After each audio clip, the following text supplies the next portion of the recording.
Kumusta mga kaboxing? This is Boy Kalawang TV. So matapos nga pong matalo nitong ating pambatong Pinoy na boksingero na si Esnet Domingo dito sa kanyang dati nang tinalo na Japanese boxer na si Yukiya Limura sa kanilang nangyaring rematch noong nakaraang Sabado noong May 3 sa Korakuen, Tokyo, Japan via unanimous decision, ay nagpapasalamat pa rin po itong si Esnet Domingo sa mga sumuporta sa kanya sa kanyang laban na kahit hindi daw niya nakuha ang OPBF flyweight belt sa laban ay isa daw ito sa magandang laban niya na na-experience. At sinabi pa mga idol ni Esnet Domingo na mas lalo pa niyang pagbubutihan lumaban sa bansang Japan.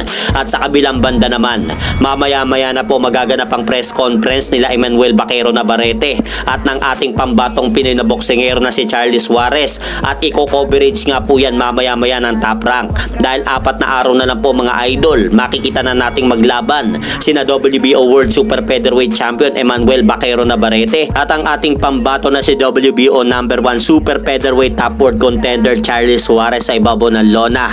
Kaya nangangailangan po ang ating pambatong Pinoy ng suporta at dasal para sa kanyang biggest fight ng kanyang boxing career.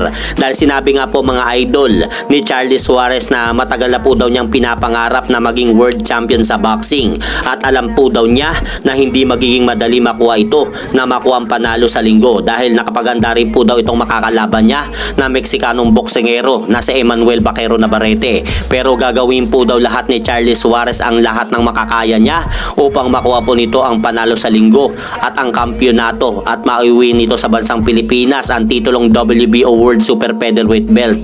At dahil dyan sa magaganap na laban na yan nila Emmanuel Baquero Navarrete at Charlie Suarez, inilabas na nga po ng Top Rank ang odds ng laban nila Emmanuel Baquero Navarrete at Charlie Suarez dahil minus 500 nga po ang Meksikano habang plus 360 naman ang Pinoy na si Charlie Suarez. Kaya yamadong-yamado nga po itong Meksikano na si Emmanuel Baquero Navarrete sa kanilang magaganap na laban sa betting odds na inilabas ng DraftKings na kapartner ng Top Rank. At hanggang dito na lang po muna ang aking update sa mga ganapan sa mundo ng boxing. At syempre mga idol, huwag nyo rin pong kalimutan pakisuportahin nyo naman po muna ang ating munting channel.